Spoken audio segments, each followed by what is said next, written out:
58 Interesting Facts about Robin Williams. Hello viewers. How are you?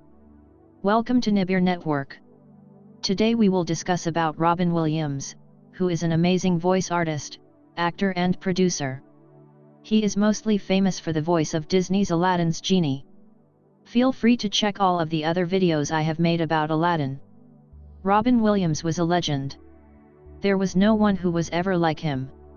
And it's very unlikely there will ever be someone exactly like him. He was a one-of-a-kind comedic genius. He was also a rare performer who could do dramatic work as well as comedy, and find commercial success in both. When the funny man passed away in August 2014, it left a big hole in Hollywood and our hearts. There was definite sadness, but Robin's passing also made us look back at his work and how he changed film and TV all while making us smile. We remembered the times he made us laugh through his iconic roles. You don't need us to repeat any of the lines to you because you can likely quote them at the drop of a hat. Instead, we're highlighting some interesting facts about the actor. Get ready to seriously increase your Robin Williams knowledge. Here are the interesting Robin Williams facts. Number 1. Robin's favorite celebrity to impersonate was Jack Nicholson. Robin Williams was a king of impersonations. Nay, he was the king. Stop for a second and consider the number of voices he could run through in a rapid-fire speed during one of his monologues. He could impersonate practically anyone. Because of his range, you might think it would be hard for him to pick a favorite impersonation. It turns out he had one. His favorite celebrity to impersonate was apparently Jack Nicholson. Some of his other many impersonations included Christopher Walken, Al Pacino, John Wayne, Arnold Schwarzenegger, Ed Sullivan, and Keith Richards. Number 2. He originally went to college to study political science. There are celebrities with some very random college degrees, especially when we consider where they ended up. Robin didn't end up graduating from a random college program, but his post-high school plans weren't what you would have expected. After graduating from Redwood High School in California in 1969, he enrolled at Claremont Men's College in Claremont, California, to study political science. For real. We know that he liked to do political satire, but political science? You likely aren't surprised to hear that he dropped out of the college so he could pursue acting. Imagine if he stuck with the course and ended up in the field. Number 3. Robin attended Juilliard on a full scholarship. After dropping out of the Claremont Men's College, Robin made good on his plan to pursue acting. First up, he attended the College of Marin, in Kentfield, California to study theater. He spent 3 years at the school and there are reports that his teachers recognized his special talent even back then. After gaining laughs at the college, Robin was awarded a full scholarship to the prestigious Juilliard School in New York City. He was just one of 20 freshmen to enter into the program in 1973. His other soon-to-be famous classmates included Christopher Reeve and Mandy Patinkin. Robin left the school in his junior year, at the suggestion of his professors, because they didn't feel the school's classic style would benefit him anymore. Number 4. He got his start doing a comedy workshop in a church. If you know some of Robin's more adult material, you might raise your eyebrows to hear that he got his start doing a comedy workshop in a church. It's not a joke, it's a fact. It came about after he attended Juilliard and ended up back in San Francisco. He found out about how the church had the comedy workshop and decided it had potential. I went to this workshop in the basement of a Lutheran church, and it was stand-up comedy, so you don't get to improvise with others, but I started off doing, ostensibly, it was just like improvising but solo, he recounted to NPR. And then I started to realize, oh. I started building an act from there. Who would have thought? Number 5. Robin loved video games. Are you wondering about Robin's other interests?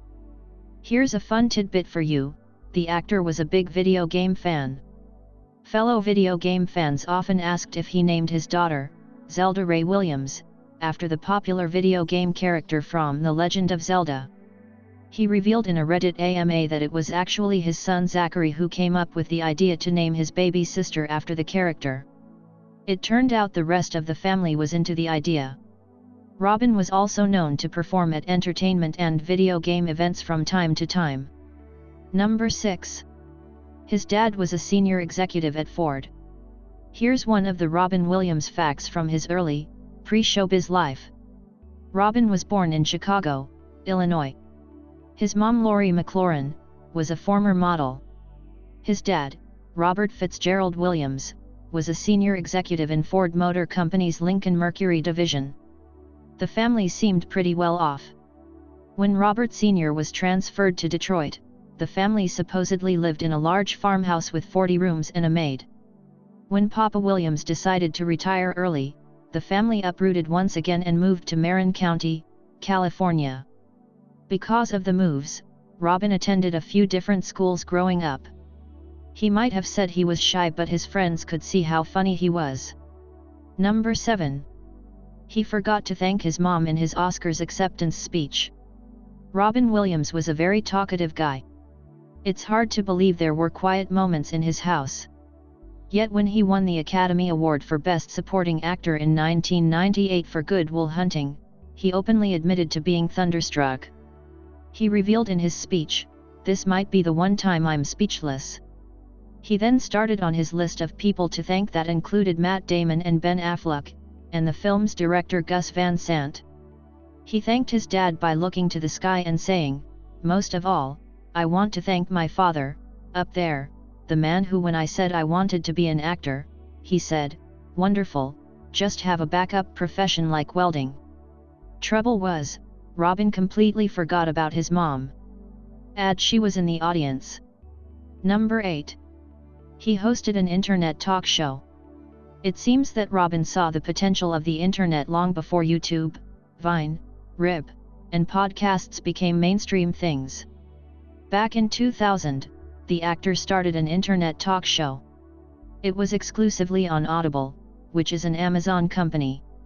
After Robin passed away, Audible CEO Don Katz shared an email with The Observer publicly that he sent to his staff about the talk show and Robin. He explained that Robin's show was their first original program and it was devised in one day at Robin's home. The show had a bi-weekly format and he had a range of people on it including George Lucas, Oliver Sacks, and Bonnie Raitt. Robin even helped spread the word about Audible and its new technology by attending events. Number 9. In high school, Robin was voted most likely not to succeed and funniest by his classmates. We all know that high school can be a messed up time and people's peers can totally miss out on something special. It seems that Robin's peers were only halfway there at figuring him out. When he graduated from Redwood High School in Larkspur, California, he was voted funniest but also voted most likely not to succeed by the other students. What gives? We're not sure if the students thought that being funny meant that you couldn't be successful for some reason. Clearly, Robin would prove them all wrong by attending Juilliard and going on to do amazing things in the entertainment industry. Number 10. He ended up with a Picasso painting after a feud with Disney about selling Aladdin merch. This is one of those Robin Williams facts that seems so random and wild that it has to be true. After all, a Pablo Picasso painting? The story apparently goes that the funny guy took issue that Disney was using his voice to sell Aladdin merchandise. Remember that he played the genie in the movie. Robin revealed in interviews that he refused to sell stuff. Additionally, part of his deal with Disney was he took a huge pay cut, $75,000 compared to his typical $8 million, so he would do the role and have something for the kids. When Disney dubbed over the genie character to sell stuff, they originally defended the choice and reportedly said Robin agreed. Then they sent Robin a Picasso painting where the artist imagined himself as Vincent van Gogh. And the painting had a value of a whopping $1 million. Number 11. He was close friends with Christopher Reeve and they were roommates. Remember how we said that Christopher Reeve attended the Juilliard school the same time as Robin Williams? The two of them were actually really good friends. Additionally, they were the only two students in their year to be selected for Juilliard's advanced program. They still remained close after they graduated and went their separate ways to carve paths in the entertainment industry. When Christopher was left paralyzed in 1995 after riding horseback, it's reported that Robin visited him in the hospital. It's even said that he dressed up as a doctor and made jokes with Christopher to try and boost his spirits. Talk about a great friend, right? Number 12. He was a massive dog lover. Here is one of the less known, interesting Robin Williams facts that show a more personal side of him. If you followed the actor on his Instagram, you will know that a lot of his photos featured his four-legged friends. A number of adorable pooches were showcased, including his assistant's dog, the brilliantly named Miss Verna Pearl, who he also referred to as his road dog. His rescue dog, a pug named Leonard, was another star of his Instagram. Robin also used his social media pages to highlight the benefits of adopting rescue pets. Number 13. Robin was a mime in Central Park. Robin Williams was one person you couldn't imagine being silent for very long. Consider how fast he could talk during some of his sketches. So, it's really surprising to find out he would do something that involved no talking. Yet, the actor was actually a mime. After Robin's passing in 2014, the story of a photographer snapping Robin as a mime went viral. It was 1974 and photographer Daniel Soren took a picture of Robin and Todd Oppenheimer in full mime outfits. He didn't know who either one was at the time but realized it when he later looked back at the photos after Robin had made his name. Robin was a mime in Central Park the same time he was attending the Juilliard School. Number 14. He loved cycling and was friends with Lance Armstrong. Acting and comedy were Robin's most well-known passions, but they weren't his only ones. One interest he had outside of Hollywood was cycling. It is reported that he became involved in the sport after battling his addiction to drugs. Through biking, he became friends with professional road racing cyclist Lance Armstrong. Robin participated in a number of charity cycling events and he even went to different competitions around the world, including visiting Lance during the Tour de France. The actor also fused his philanthropy work with his love of biking, by donating 87 bicycles to the Christopher and Dana Reeve Foundation, and the Challenged Athletes Foundation. Number 15. Robin's favorite impersonation of him was by Dana Carvey. We have already told you that Jack Nicholson was Robin's all-time favorite person to impersonate. What about the flip side of people doing impressions of him? It turns out the funny man loved Dana Carvey's impression of himself. Dana is an actor and stand-up comedian who was known on Saturday Night Live for his range of epic impressions and characters. You likely know Hans and Franz, Garth Algar from Wayne's World and the Church Lady. If you haven't seen Dana's Robin Williams impression, there are lots of videos circulating the internet. Check them out. You will not be disappointed. Trust us. Number 16. He won a Grammy. It's a common thing nowadays to see singer-actor models and the like, but there are people who fit into the category more than others. We knew Robin could do dramatic and comedic performances, but a Grammy? Where was the singing? Remember that Grammy Awards don't necessarily need to be about singing.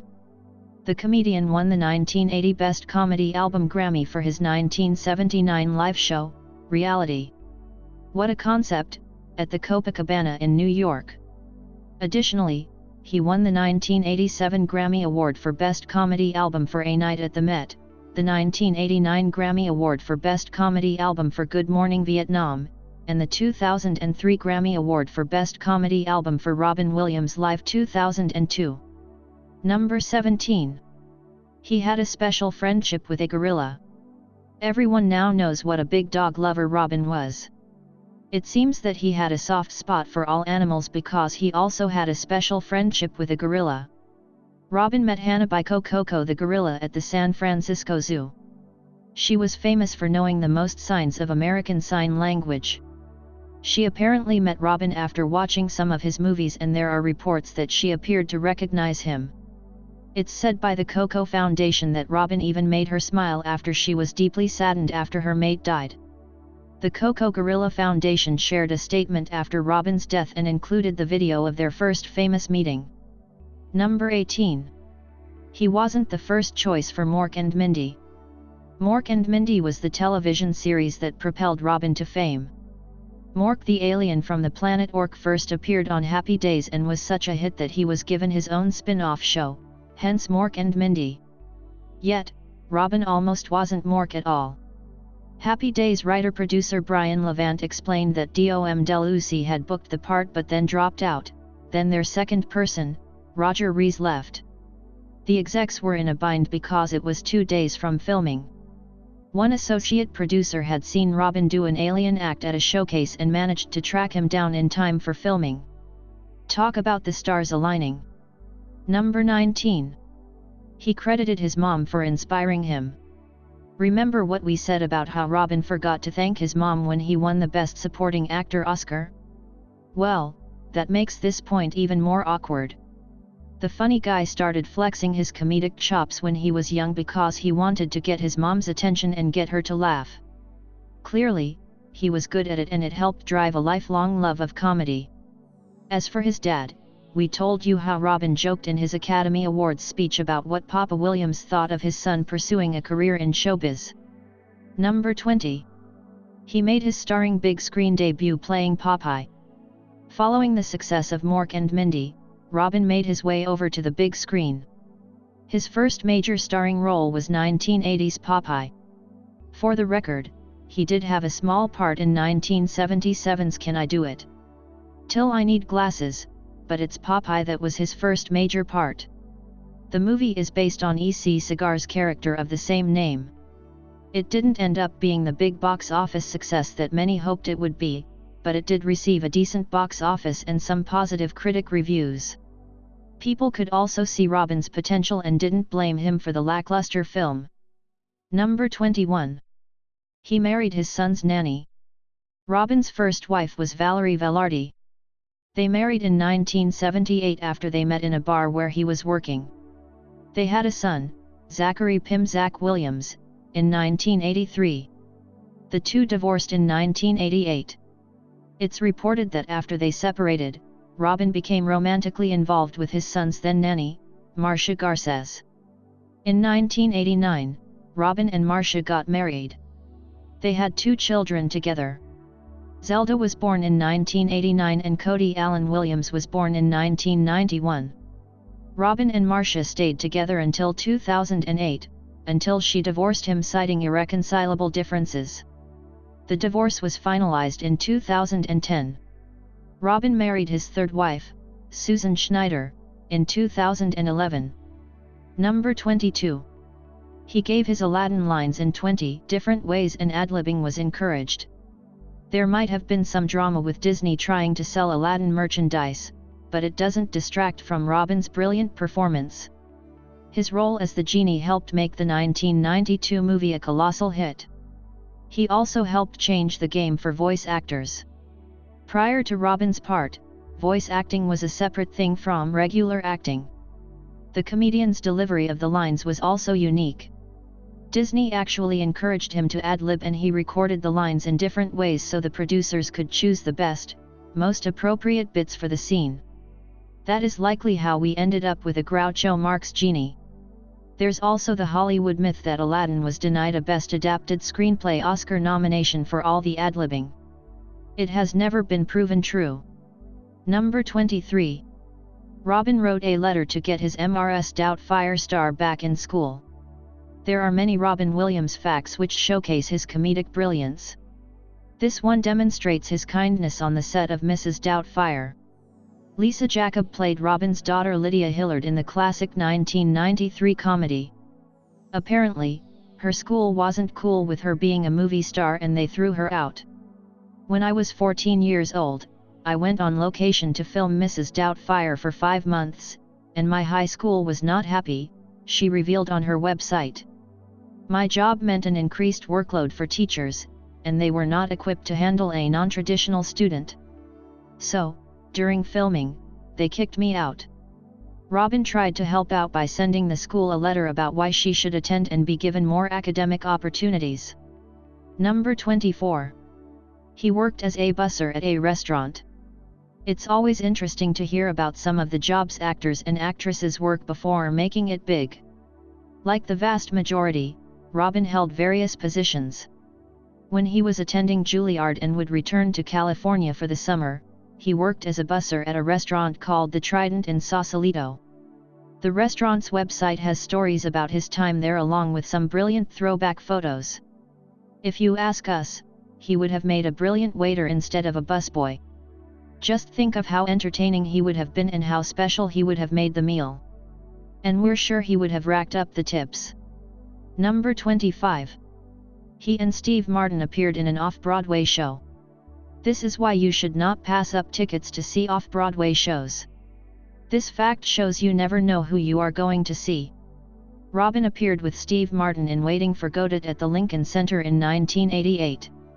The production is about two characters, Estragon and Vladimir, waiting for a certain Godot who never shows up. It featured Robin as Estragon, Steve as Vladimir plus Bill Irwin as Lucky and F. Murray Abraham as Pozo. It was on for a limited run of a few weeks but was commercially successful, although the critics didn't find it totally successful. Number 26. He had many influences from Jay Leno to British comedy. Robin's comedy was totally unique, but he was still inspired by other great people. He revealed that a number of people inspired him and made him smile and chuckle. We have previously talked about how he was inspired to make his mama laugh. He also drew inspiration from American and British comedy. Some of the other comedians and actors he was drawn to included Peter Sellers, Jay Leno, Dudley Moore, Jonathan Winters, Richard Pryor and many more. In turn, Robin inspired many wannabe actors and comedians as well as countless people to come up with their own gags and impersonations. Number 27. He was once interested in playing Hagrid in Harry Potter. Can you imagine if this had happened? Robin Williams might not have had the height to play a half-giant, but he still reportedly was interested in playing Rubeus Hagrid in the Harry Potter film series. The trouble was that Robin wasn't British and Harry Potter fans will know that there were rules about hiring British cast. Harry Potter casting director Janet Hears Henson revealed to HuffPost, Robin had called director Chris Columbus because he really wanted to be in the movie, but it was a British-only edict, and once he said no to Robin, he wasn't going to say yes to anybody else, that's for sure. It couldn't be. Robbie Coltrane is Hagrid but we are still so intrigued by what Robin could have done. Number 28. Robin was close friends with Billy Crystal. It shouldn't come as much of a surprise that Robin had a number of A-list friends given that he was famous himself. He had a close friendship with fellow funny man Billy Crystal. There are old photos of them on the red carpet together but their relationship was more than that. Apparently they would talk on the phone together for hours. It was Billy who paid tribute to the late actor at the 2014 Emmy Awards. He began, "He made us laugh hard." He continued, "I spent many happy hours with Robin on stage.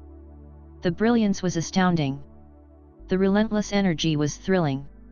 I used to think that if I could just put a saddle on him and stay on for 8 seconds, I was going to do okay." Number 29. His style on Mork and Mindy changed the 3-camera sitcom setup. Back in the day, the traditional sitcom setup was to use 2 or 3 cameras. It worked so it was a format that many TV programs followed. However, it wasn't the best format for capturing Robin's brilliance. Mork and Mindy creator Gary Marshall found that he was missing out on stuff because of the way Robin would run all over the set. That's why he decided to add in a 4th camera in the hopes he would capture everything. The 4th camera was to only follow Robin so they could always get a clear shot. The multi-format was later adopted by many other shows. Number 30. He postponed his one-man show because of heart surgery.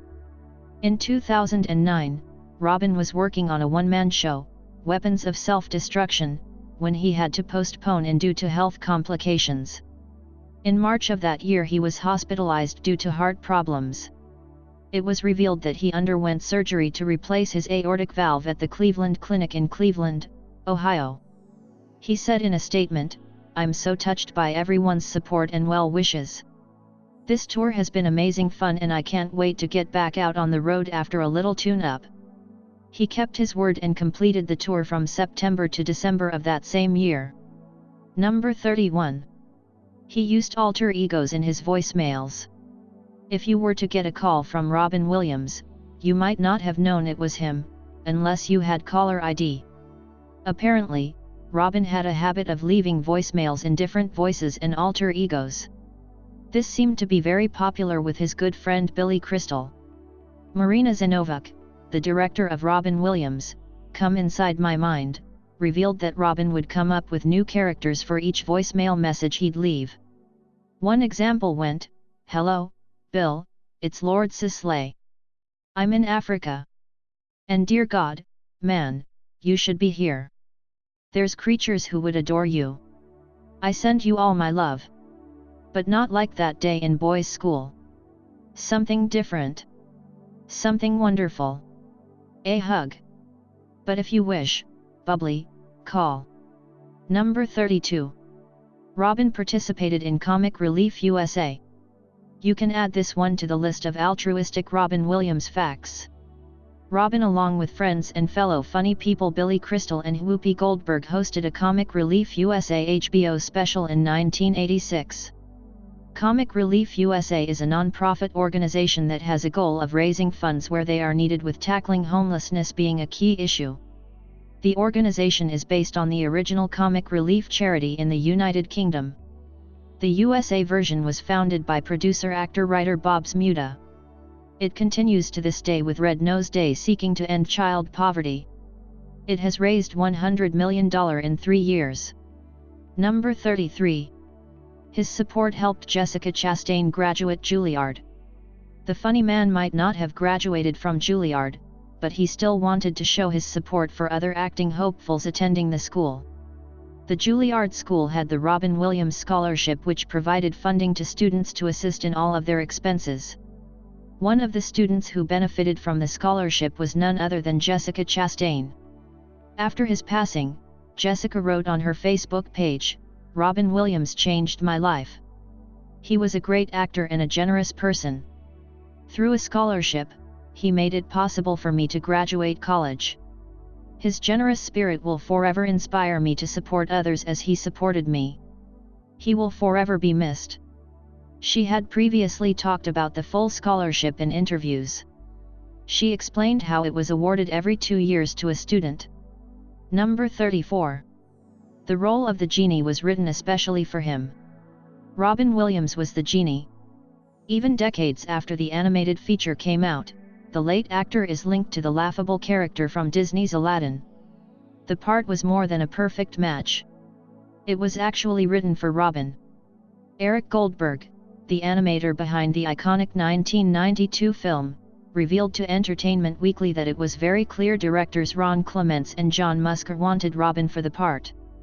To convince him, the directors instructed Eric to animate a genie performing some of Robin's comedy bits.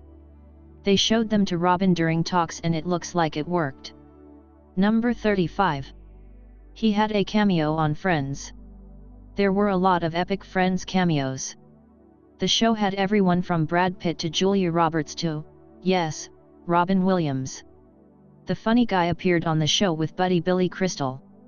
What's interesting is that their cameo wasn't in the original script of The One with the Ultimate Fighting Champion episode from Season 3.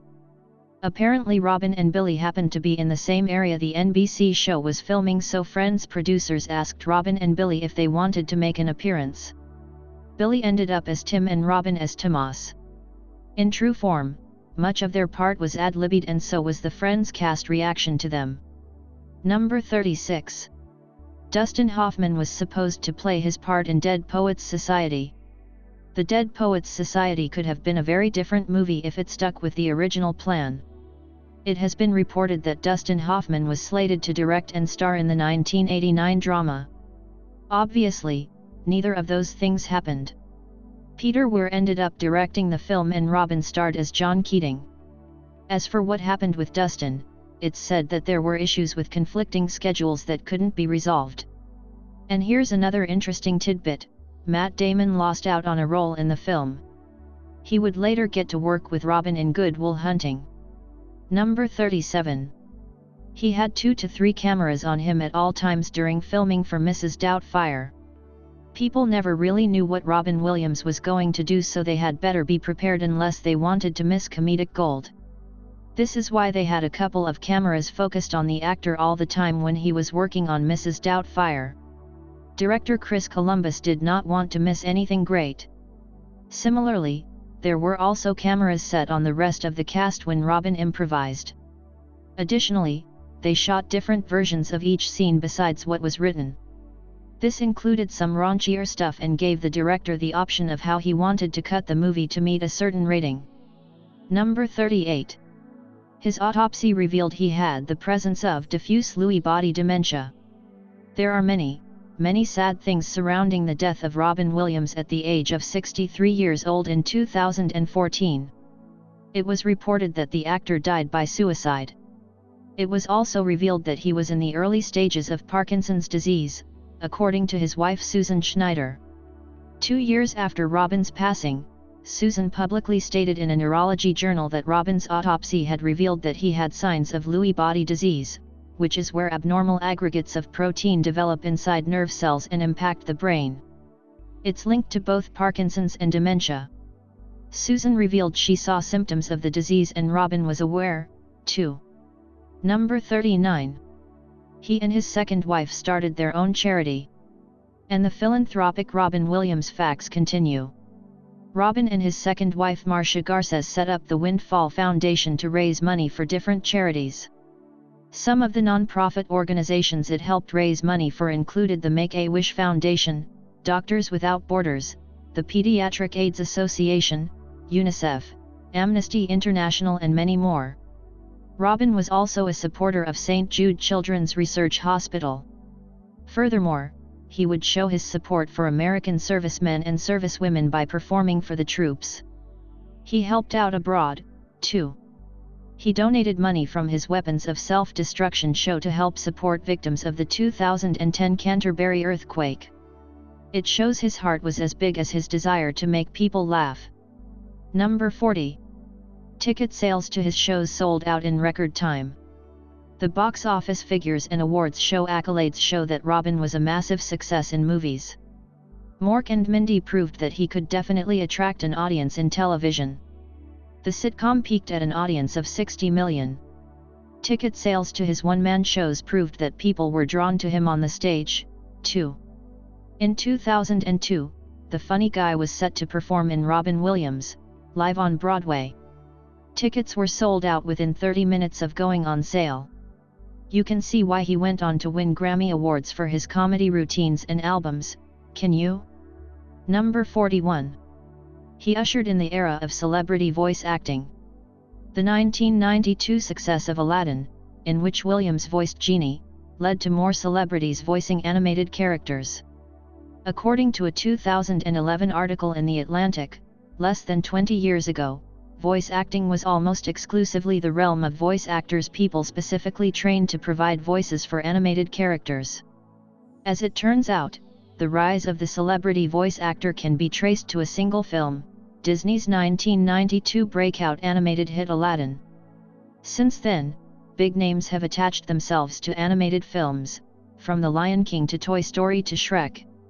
Williams continued to do voice acting in animated films, including Aladdin and The King of Thieves, Happy Feet, and Happy Feet 2. Number 42. He comforted Steven Spielberg during the filming of Schindler's List. At this year's 25th anniversary screening of Schindler's List, held at the Tribeca Film Festival, director Steven Spielberg shared that Williams, who played Peter Pan in Spielberg's Hook, would call him and make him laugh. Robin knew what I was going through, and once a week, Robin would call me on schedule and he would do 15 minutes of stand-up on the phone, Spielberg said. I would laugh hysterically, because I had to release so much. Number 43. He helped Ethan Hawke get his agent.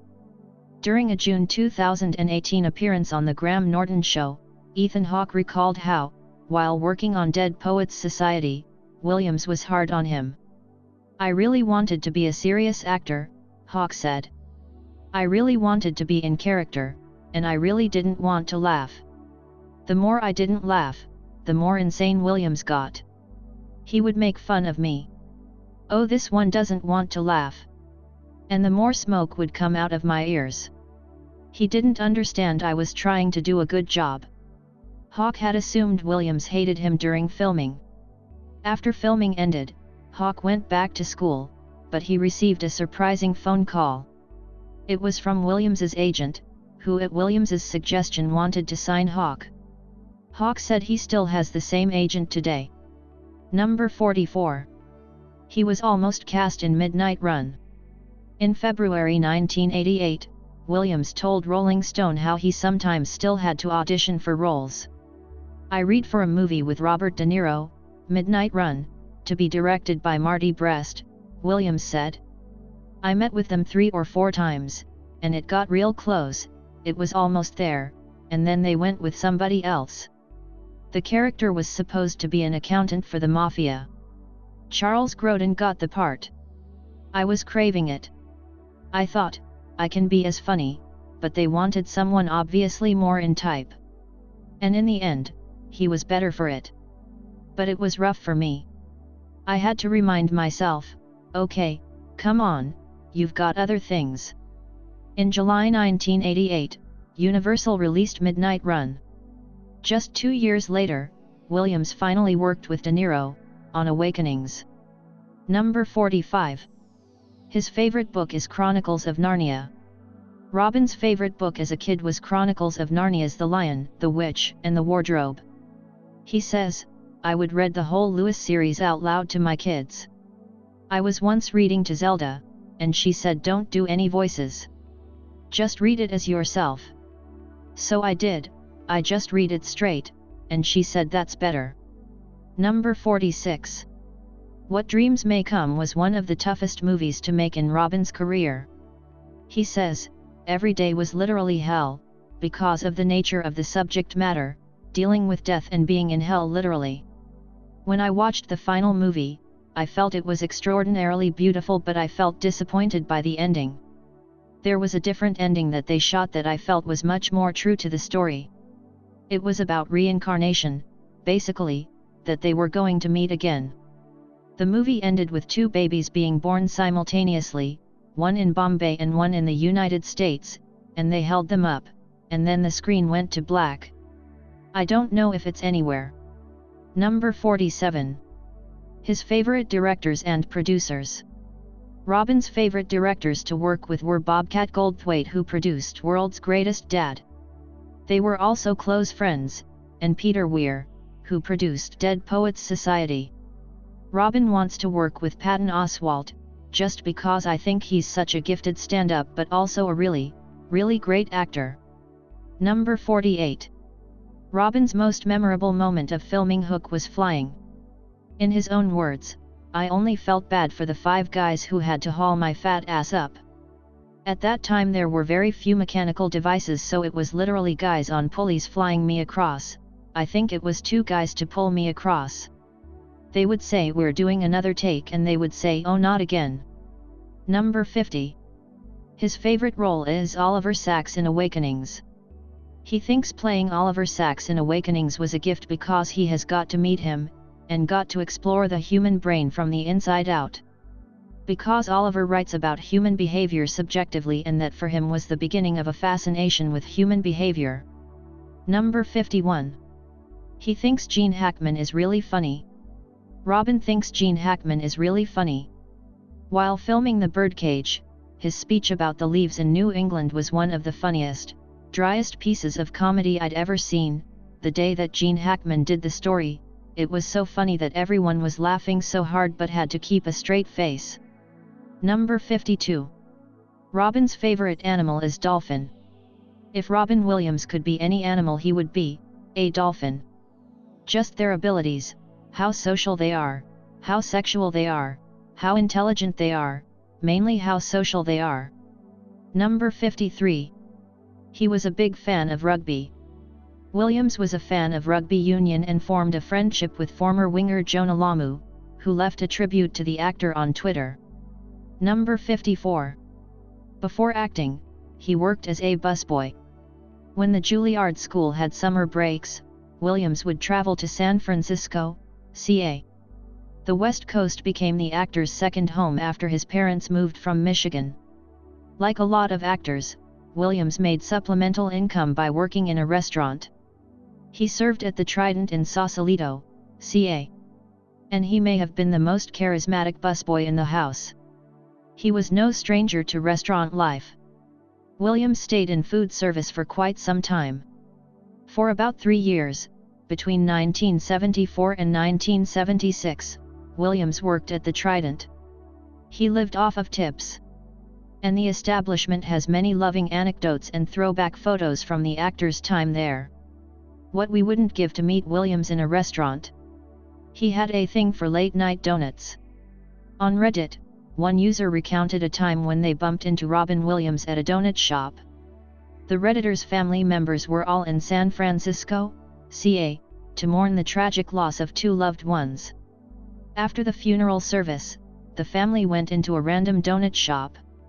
And the Redditor shared, "We all went inside, and lo and behold, Mr. Robin Williams was there, sitting in a booth eating a couple of donuts and drinking some coffee.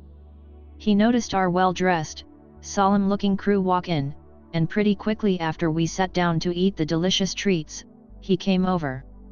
I couldn't tell you what they laughed about, but I remember seeing my parents laugh and smile for the first time in weeks. My dad remembered that so fondly.